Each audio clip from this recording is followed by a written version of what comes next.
একটা প্রশ্নের জবাব দেওয়া যাক। প্রশ্নটা আমি নিজেই করছি, আমি কি বিএনপির দালাল?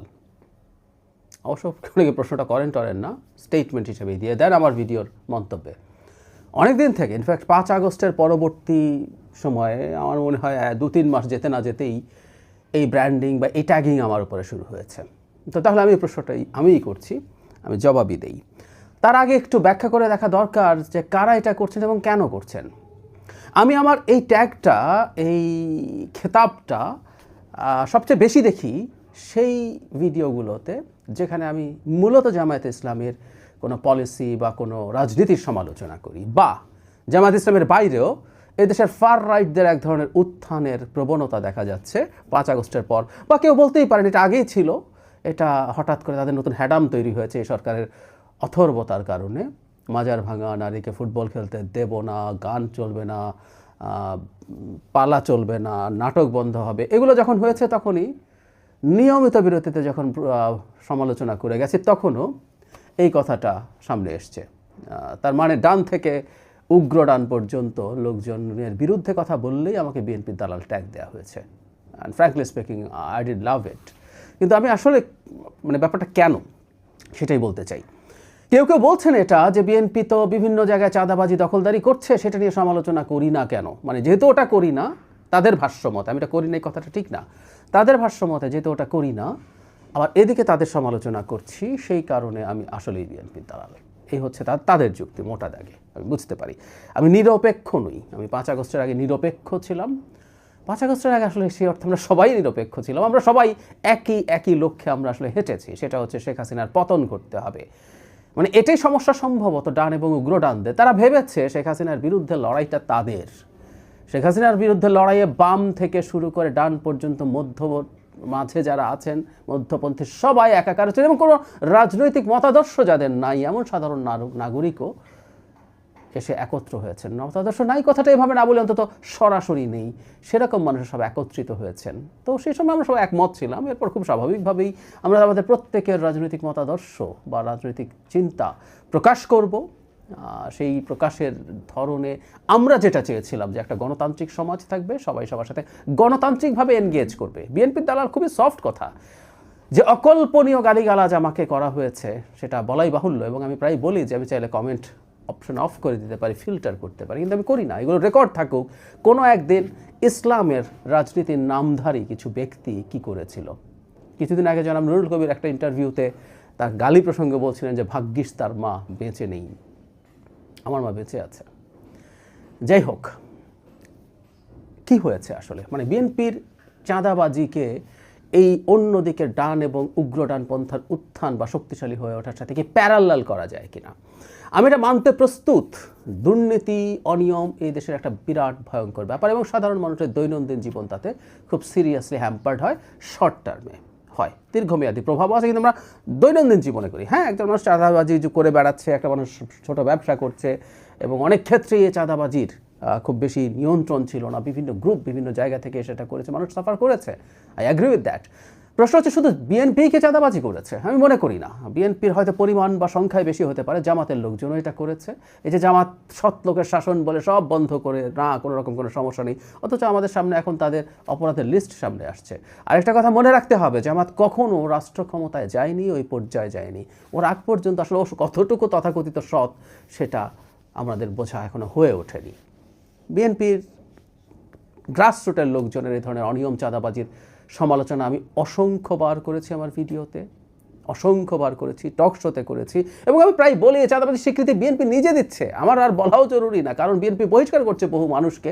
সবাই চাঁদাবাজির অভিযোগে না, কিন্তু বিরাট একটা অংশ চাঁদাবাজি বা দখলদারি এসব অভিযোগে করেছে। আর একটা কথা একটু অপ্রিয় শোনায়, অনেক আগে একবার বলেছিলাম, এটা একটা কাঠামোগত সমস্যা। বাংলাদেশের অর্থনৈতিক ব্যবস্থার একটা বিরাট অংশ এই ধরনের ইনফর্মাল অবস্থা বা ব্যবস্থার উপরে টিকে আছে। সুতরাং এটা চাইলেই খুব সহজে দূর করে ফেলা যাবে না। এর মানে এই না বিএনপির কিছু লোকজন ঠিকঠাক করেছে। এবং আমি প্রায় বলি, সরকার যদি ক্ষমতায় আসে, বিএনপির সরকার, তখন তাদের হাতে যখন অ্যাডমিনিস্ট্রেটিভ পাওয়ার থাকবে, তখন যদি সে এটা না করে, তখন আসলে তাকে চরম সমালোচনাটা করতে হবে। এর আগ পর্যন্ত এটা সরকারের ইস্যু ছিল। এখন রাজনীতি খানিকটা বুঝি বলে দাবি করি, জিও পলিটিক্স খানিকটা বুঝি বলে দাবি করি, ইন্টারন্যাশনাল পলিটিক্স বুঝি বলে দাবি করি।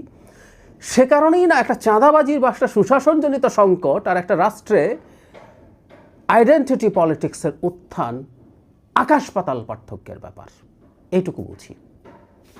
যারা ওইটাকে ট্রেড অফ করতে চান কিছু চাঁদাবাজি এবং অনিয়মের সাথে, আম সরি, তারা আসলে ঠিক রাজনীতি বা ভবিষ্যৎ হয় বোঝেন না, অথবা বুঝেও তারা মতলববাজি করছেন। আমার জায়গায় খুব সোজা, আমার একটা রাজনৈতিক অবস্থান আছে। আমি মধ্যপন্থী মানুষ, আমি লিবারেল ডেমোক্র্যাট হিসেবে আমাকে পরিচয় দিতে পছন্দ করি। বাংলাদেশে এই মুহূর্তে রাজনৈতিক যে বিভাজন তৈরি হয়েছে, ইনফ্যাক্ট এই ধরনের দেশে এই ধরনেরই পরিস্থিতি হয়। সমস্যা হচ্ছে আমাদের একটু বেশি খারাপ হয়ে গেল, যেটা আমি পছন্দ করি না। বাংলাদেশে মধ্য বা মধ্যবাম একটা দলের বিরুদ্ধে একটা মধ্য বা মধ্য ডান দলের যদি রেগুলার কম্পিটিশন হতো, that would have been fine. কিন্তু বাংলাদেশে এখন মধ্যপন্থী বিএনপির বিরুদ্ধে একটা ডান এবং উগ্র ডানের একটা জোট তৈরি হচ্ছে। এই হচ্ছে আমাদের বিদ্যমান পরিস্থিতি। জামায়াতে ইসলামী খুব সেকুলার ভাব ধরার চেষ্টা করছে, উদার ভাব ধরার চেষ্টা করছে। কয়েকদিন আগেই তারা খ্রিস্টান সম্প্রদায়ের মানুষদের সাথে একটা বৈঠক করেছেন, সেখান থেকে বেরিয়ে ওই সম্প্রদায়ের মানুষজন জানিয়েছেন যে জামায়াতে ইসলামীর আমির বলেছেন তারা ক্ষমতায় গেলে শরিয়া আইন করবেন না। কেউ বলতে পারেন তাহলে এখন জামাত নিয়ে সমস্যা কি? সিরিয়াস সমস্যা আছে। এটা ডাবল স্ট্যান্ডার্ড, যেটাকে নুরুল কবির মুনাফেকি বলেন। কেন আমি সেটা নিয়ে বিস্তারিত কথা বলবো, এটা নিয়ে কথা বলতে হবে, কারণ জামাত শরিয়া কায়েম করতে চায় কি চায় না সেই ব্যাপারে জামাতকে অবস্থান খোলাসা করতে আমি অনেক দিন থেকে বলছি। যদিও এখনও জামাতের আমির বা নায়েবে আমির বা সাধারণ সম্পাদক পর্যায় থেকে শোনা যায়নি। একটা কমিউনিটির মানুষজন দেখা করেছেন, তারা এসে বলেছেন। এর মধ্যেও বিরাট সমস্যা আছে, সেইটা নিয়ে আমি আসলে আলোচনা করব। তো তাহলে আমার আন্ডারস্ট্যান্ডিং যেটা ছিল, আমি যেহেতু একজন মধ্যপন্থী মানুষ, বাংলাদেশে একটা উদার গণতান্ত্রিক ব্যবস্থার বিকাশ দেখতে চাই এবং সারা পৃথিবীতে পরিচয়বাদী রাজনীতি বা আইডেন্টিটি পলিটিক্সের যে উত্থান, সেটার খুব ঘোর বিরোধী আমি চিরকাল। আমার এই চ্যানেলে আছে, আমার এখন আর রেগুলার নই, Zahid tech on geopolitics নামে একটা চ্যানেল আছে। সেখানে ক্রমাগত যারা আইডেন্টিটি পলিটিক্স করে, যে নামে করে, ট্রাম্প হোয়াইট সুপ্রিমেসির নামে করে, মোদি হিন্দুত্ববাদের নামে করে, এরদোগান ইসলামের নামে করেন, যেখানে যেই ফর্মে করেন। আমি এটাও বহুবার বলেছি, আমি দেখিয়েছি বাঙালি যে আইডেন্টিটি পলিটিক্স, আমি সেটারও বিরুদ্ধে কথা বলেছি, কলাম লিখেছি প্রথম আলোতেই। ওটাও হবে না, ওটাও নেই না আমি।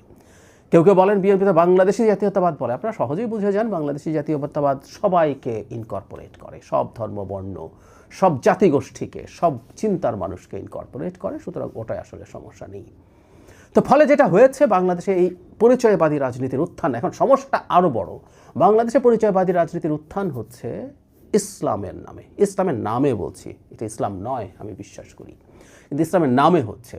এটাই প্রচুর বাহানা তুলে দেয় পশ্চিমা বিশ্বের কাছে, পৃথিবীর কাছে, যে এখানে তো বিরাট ঘটনা ঘটেছে। এবং আমরা দেখেছি যে এই ধরনের রাজনৈতিক দল বা মতাদর্শকে একসময় নাটচার করা হয়, তারপর একটা সময় তারাই এসে এটাকে দমনের নামে অনেক কিছু করে। আমাদের ভুলে গেলে চলবে না, পশ্চিমারা তো আছেই, আমাদের ঘাড়ের উপরে নিঃশ্বাস ফেলছে আরেকটা মারাত্মক পরিচয়বাদী, ওরা রীতিমতো ফ্যাসিস্ট রাজনীতি করা বিজেপি এবং নরেন্দ্র মোদীরা। হয়তো একবার ক্ষমতাচ্যুত হলো, সে আবার ফেরত আসবে, কারণ তাদের আরএসএসের মতো একটা সাংস্কৃতিক সংগঠন 100 বছর ধরে তার গ্রাউন্ড ওয়ার্ক করে যাচ্ছে ভারতের সমাজের র্যাডিক্যালাইজেশনের জন্য। সেই ঝুঁকিগুলো আছে। এতে তো আছেই, দেশের অভ্যন্তরেও যে কোনো পরিচয়বাদী রাজনীতি আসলে দিনের শেষে বিভাজন তৈরি করে। আমরা খেয়াল করে দেখি, ইসলামী নামেই রাজনীতি করা দলগুলো এবার গায়ের জোরে একত্র হওয়ার চেষ্টা করছিল, কিন্তু দীর্ঘদিন ইসলামের নামেই তারা বিভক্ত হয়েছিলেন। মানে যখনই আপনি একটা আইডেন্টিটি আনছেন, তখন আবার অনেকগুলো সাব আইডেন্টিটি বেরোতে থাকে। এ পক্ষ অপক্ষকে বলছে মুসলিম না, অপক্ষকে বলছে মুসলিম না, কাফের হয়ে যাবে তার কাছে গেলে ইসলাম ধ্বংস হয়ে যাবে, বলা হয়েছে। এগুলো ইসলামের বাইরে কেউ বলেননি। সো এটা নিজেদের মধ্যে যেমন সংঘাত তৈরি করে, অন্যদের মধ্যেও আসলে এই একই রকম ঝুঁকি তৈরি করে। যে কেউই তখন, এগুলোর মধ্যে একটা ফ্যাসিস্ট প্রবণতা আছে, এই কারণে কেউ জামায়াতে ইসলামীর রাজনীতির সমালোচনা করলেই তাকে খারিজ করে দিয়ে গালিগালাজ করা হয়, নিদেন পক্ষে বিএনপির দালাল বলা হয়। তবে হ্যাঁ, আমি এটা মনে করি, আমি এটা বহু মাস আগে বলেছি একটা প্রোগ্রামে, একটা বিএনপি আয়োজিত প্রোগ্রামটা ছিল, কিন্তু ওখানে আসলে বিএনপির বাইরের, মানে সরাসরি বিএনপি করেন না মানুষজন ইনভাইটেড ছিলেন। আমি ওখানে খুব স্পষ্টভাবে বলেছি আমাদের আসলে বিএনপি ছাড়া উপায় নেই। আমি এখনও তাই বলছি, বিএনপি ছাড়া আমাদের উপায় নেই, আমাদের তারেক রহমান ছাড়াও উপায় নেই। যেন তারেক রহমান আসার পরও আমি দ্ব্যর্থহীন ভাষায় এই অবস্থান ব্যক্ত করেছি। আমাদের এই দলটাকে নির্বাচিত হতে এবং জনাব তারেক রহমানকে প্রধানমন্ত্রীর দায়িত্ব পাওয়ার পর সঠিক পথে থেকে সুন্দরভাবে দেশ পরিচালনা করতে সাহায্য করা দরকার, যারা আমরা মধ্যপন্থী মানুষ।